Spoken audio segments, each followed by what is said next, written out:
మహాలయ పక్షం గురించి మనం చెప్తాం. సో అందులో దాని గురించి తర్పణాలు చేయాలి 15 రోజుల్లో.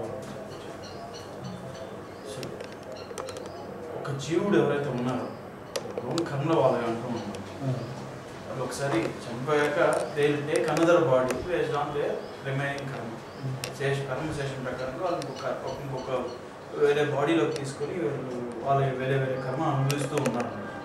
అలాంటప్పుడు ఈ మనం కర్తృలు చేస్తున్న ఎవరికైతే మనం పితృదేవతలకు మనం చేస్తున్న ఆ రిఫరెన్స్ ఏంటి? వాళ్ళు ఎక్కడ ఉన్నట్లు వాళ్ళు వచ్చి మనకి ఏదో కొంతమంది కళ్ళలో వచ్చేసి భోజనం పెట్టుకుని కొంతమందికి వచ్చింది వాళ్ళకి అన్నదానం చేయాలి అలాంటివి అన్నారు. అంటే వాళ్ళకి ఇప్పుడు ఆల్రెడీ వాళ్ళు ఈ టైంలో ఒక టైంలో చనిపోయినారు. వాళ్ళు ఆల్రెడీ కొంతమంది బాడీ తీసుకున్నట్టు కొంతమంది బాడీ తీసుకుని వాళ్ళు బాడీ తీసుకున్న వాళ్ళకి మళ్ళీ గత జన్మలతో అంటే అదే మా పర్సన్తో ఇంకా రుణం అనేది లేదు. ఆ రుణం అప్పటికి తీరిపోతే వాళ్ళు వెళ్ళిపోయినారు. ఇప్పుడు మళ్ళీ పితృదేవతలు వాళ్ళ కళ్ళలోకి వచ్చి వాళ్ళకి కావాల్సింది చేయడం అర్థంకి అందరూ కాదు. మీరు చూస్తే అందరూ పితృదేవతలు వరుసగా లైన్ మీద కూడా మనకు కనపడరు. ఎవరో కొంతమంది వస్తారు వాళ్ళు. అంటే వాళ్ళకి అప్పటికి బాడీ తీసుకున్నట్లు కొంతమంది తీసుకున్న వాళ్ళు కూడా వస్తారు. తీసుకున్న వాళ్ళు అది కూడా సాధ్యమే. Very rare. ఎక్కువగా తీసుకోకుండానే ఉంటారు. అంటే వాళ్ళ టైం ఫ్రేమ్ వేరు ఉంటుంది, మన టైం ఫ్రేమ్ వేరు ఉంటుంది. మనకి ఒక సంవత్సరం అంటే వాళ్ళకి ఒక రోజు పితృమానం. కాబట్టి ఏమవుతుంది, వాళ్ళకి 10 రోజులు గడిచి అనుకుంటే మనకి 10 years అయిపోతుంది. ఎక్కలిప్పిలో మనం ఏమనుకుంటాం 10 ఏళ్లలో వాళ్ళు ఎక్కడో పుట్టుకుంటే అవ్వలేదు అనుకుంటాం. కానీ నిజానికి వాళ్ళకి 10 రోజులే ఉంటుంది టైం. అట్లా కొంతమంది వెంటనే జన్మ తీసుకుంటారు, కొంతమంది రకరకాలుగా ఉంటారు కదా. ఎక్కువ శాతం జన్మ తీసుకోకుండా ఇంకా యాస్ట్రల్గా ఉన్న వాళ్ళే, సూక్ష్మ శరీరంతో ఉన్న వాళ్ళే మనకు కనిపిస్తారు. కానీ కొన్నిసార్లు వెరీ రేర్ కేసెస్లో జన్మ తీసుకున్న వాళ్ళు కూడా కనిపిస్తారు.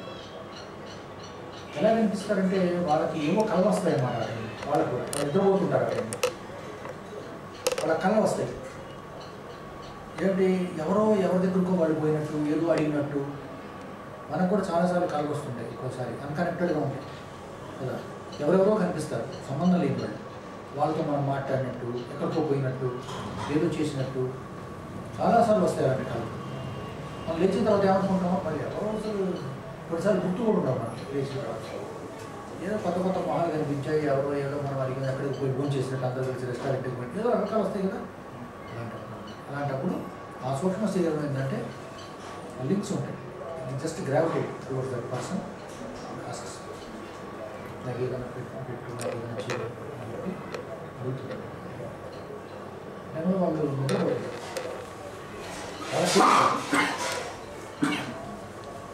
కావాలని చేసేది కాదు. కావాలని వాళ్ళ నిద్రలో సూక్ష్మ శరీరం వచ్చేస్తున్నారు, వెళ్ళిపోయి అడుగుతుంది. ఎందుకంటే ఆ కోరిక రావు, ఇంకా ఉంటుంది, దాని వ్యామోహం ఉంటుంది, ఆ ఫ్యామిలీతో ఆ రిలేషన్స్తో ఉంటుంది, తీరాలన్నమాట. అప్పుడు వాళ్ళు అలా వెళ్ళి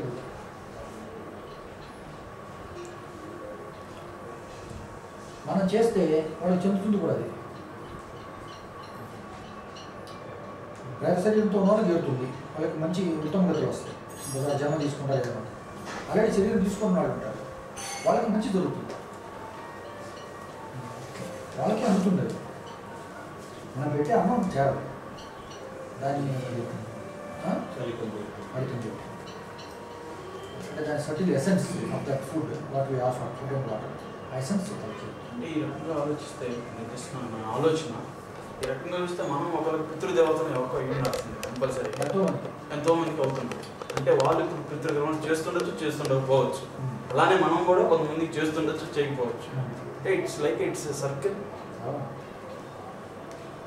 very complex circle. So many permutations and combinations. ఇది అటామిక్ వరల్డ్ అంటే అటామిక్ వరల్డ్ తీసుకుంటున్నాం. Atomic world so many particles will be moving at the same at random. But it's a world in itself, subatomic world life.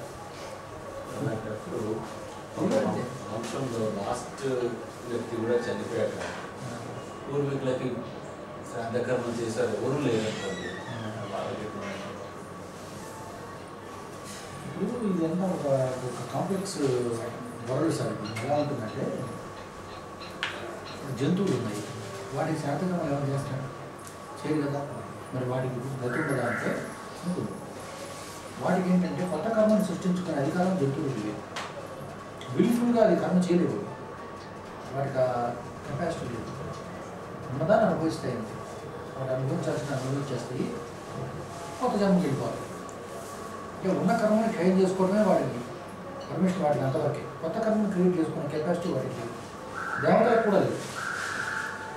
Hire beings ఎవరైతే ఉన్నారో వాళ్ళు అనుభవించిన, వాళ్ళు చేసుకున్న పుణ్యాన్ని వాళ్ళు అనుభవిస్తారంటారు, ఎంజాయ్ చేస్తారు.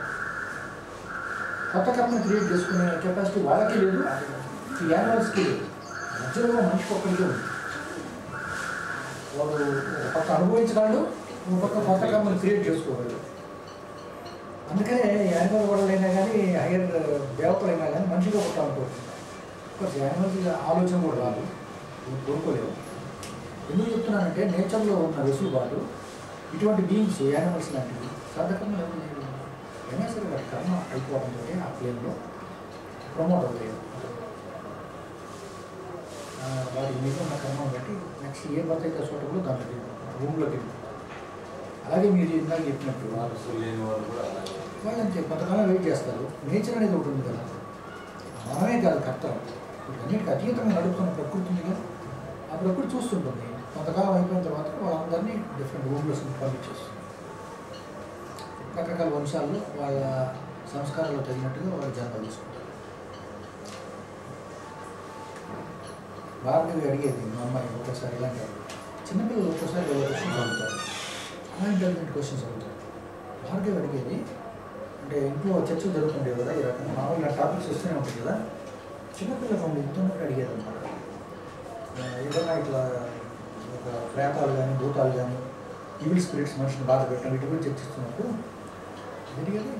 అంటే ఒక ఈవిల్ స్పిరిట్ వచ్చి ఒక మనిషిని బాధ పెడుతుంటే నేచర్ ఎందుకు ఒప్పుకుంటుంది? దానికి ఎట్లా ఒప్పుకుంటుంది నేచర్ అని అడిగేది.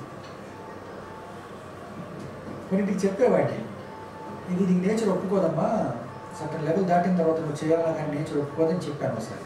అది గుర్తుపెట్టుకొని మరి ఇలాంటప్పుడు నేచర్ ఎందుకు ఒప్పుకుంటుంది అని అడిగింది.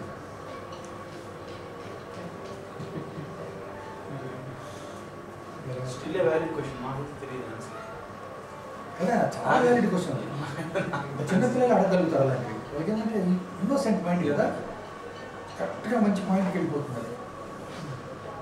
ఇప్పుడు ఇదే కాంటెక్స్లోనండి షిరిడి సాయిబాబా బతికుండగా శ్యామ అనే గుర్రం ఉండేది. ఆయన గుర్రం అంటే ఆయనకు చాలా ప్రేమ. ఆ గుర్రం చనిపోయిన తర్వాత అక్కడే సమాధి చేశాడు ఆయన. అంటే ఆయన ఇప్పుడు షిరిడి సాయిబాబా ఆయన సమాధి పక్కనే చాలా దగ్గర అన్నమాట, ఫ్యూ అవర్స్ అవే.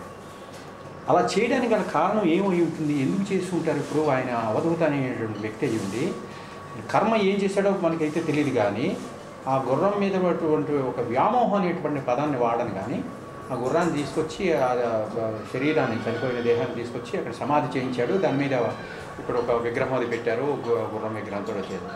అలాంటి చేయడానికి గల కారణాలు ఏమై ఉంటాయి అంటారు? అసలు ఏమిటి చేశారు ఈ ప్రాసెస్లో ఆయన అలాంటివి? ఇది మీకు ఏమైనా? ఈవెన్ అరుణాచలంలో కూడా లక్ష్మి అనే ఆవు కుక్క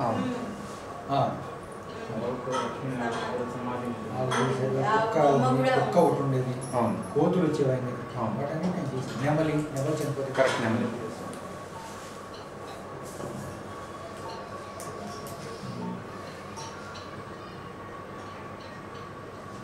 ఇవన్నీ రుణానుబంధాలే.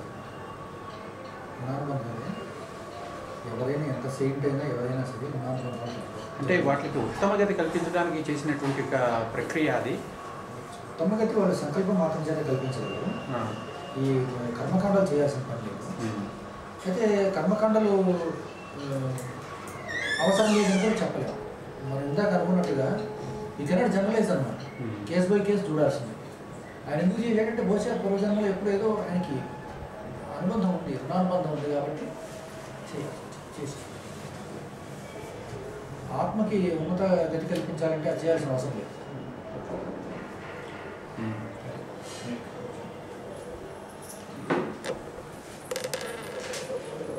చిన్నప్పుడు జరిగిన ఇన్సిడెంట్ గుర్తొచ్చింది నాకు. ఒక కుందేలు వచ్చింది బయటికి. ఇంటర్మీడియట్ చదివేటప్పుడు నాన్నగారు అది కుందేలు తీసుకొచ్చారు. అలా ఎక్కడికి వెళ్తుంటే ఎవడో తోయవాడు కుందేలు వచ్చాడు. ఆ కుందేలు తీసుకొచ్చారు. ఆ కుందేలు మా ఇంట్లో ఒక ఏడాది పెరిగింది, చచ్చిపోయింది. అంతే. దాన్ని నేనే దాన్ని పూడ్చిపెట్టాను. ఏంటి అసలు ఎక్కడో అడవిలో ఎక్కడో పుట్టి చిట్ట చివరిలో 1 సంవత్సరం లైఫ్ ఉండగా దానికి మన ఇంటికి వచ్చి ఇంట్లో పెరిగింది కొన్నాళ్ళు. ఇంట్లో చచ్చిపోతే మనం దాన్ని భూస్థాపితం చేయడం ఏంటి అసలు? అడవిలో ఎన్నో కుందేళ్ళు ఉంటాయి కదా, మరి ఒక్కడే ఎందుకు వచ్చి ఇక్కడ మన చేతుల్లో చచ్చిపోయి మనం దానికి వ్యాధి వచ్చింది? అర్థం కాదు మనకి.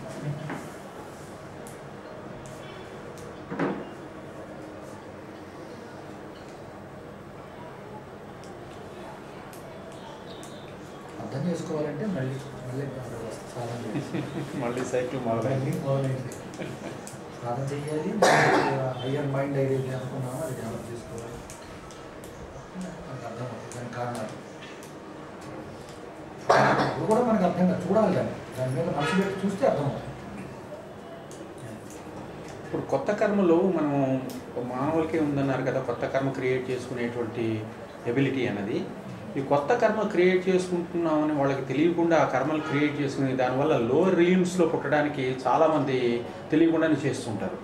అయితే ఈ కర్మ మనం చేస్తుంటే ఇది మనకి మంచి సద్గతిని ఇస్తుందా లేకపోతే అధోగతిని ఇస్తుందా అని చెప్పి చేసే ఆలోచన అన్నది ఏ స్థాయిలో అది నిర్ణయం అవుతుందంటారు? వ్యక్తి పరిపక్వతను బట్టి ఉంటుంది. ఆ వ్యక్తి చెందిన పరిణతను బట్టి ఉంటుంది. సామాన్యమైన జనం ఏంటంటే మామూలుగా ఉన్న వాళ్ళు తెలుసుకోలేరు ఇవన్నీ. They just gravitate by force of their karma, they just gravitate towards different rooms just like that. ఎప్పుడైతే మీరు సాధకులైన వాళ్ళు ఒక స్థాయికి వచ్చిన తర్వాత తెలుసుకోగలుగుతారు. దాంట్లో కూడా డిఫరెంట్ లెవెల్స్ ఉన్నాయి. తెలిసినా మీరు తప్పించుకోలేని పరిస్థితి కూడా ఉంటుంది. కొంతమంది తెలుస్తుంది కానీ దే కెనాట్ ఎస్కేప్. తెలుసుకున్నంత మాత్రం తప్పించుకోలేదు. తెలుసుకుని తప్పించుకునే స్టేజ్ మళ్ళీ వేరు, అది ఇంకా ఉన్నతమైంది.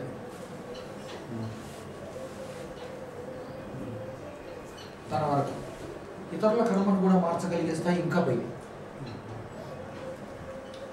తనని తను మార్చుకోవడం కాదు, వేరే వాళ్ళది కూడా మార్చగలరు. ఇవన్నీ డిఫరెంట్ లెవెల్స్.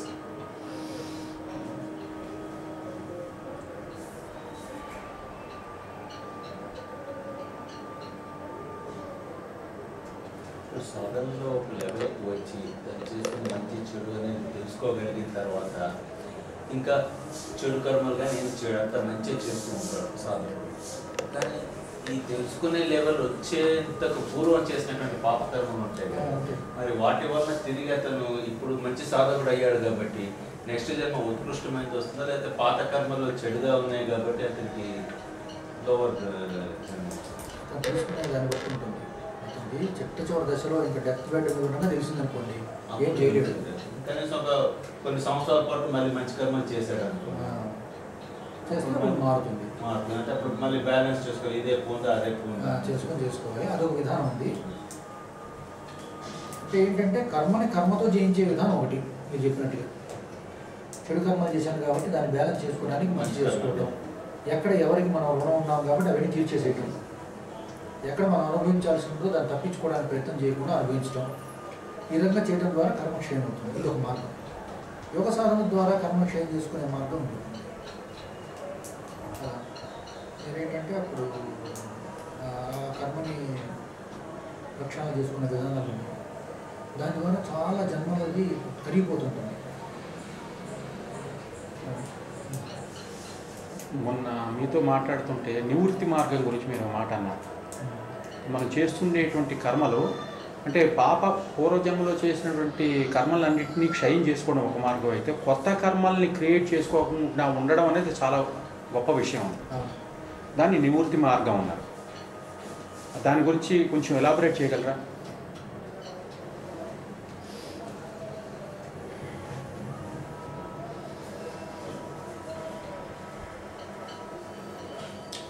ఇప్పుడు ప్రవృత్తి మార్గం నివృత్తి మార్గం రెండు ఉన్నాయి కదా మనకి వేదాలు ఉపనిషత్తులు చెప్పాలి.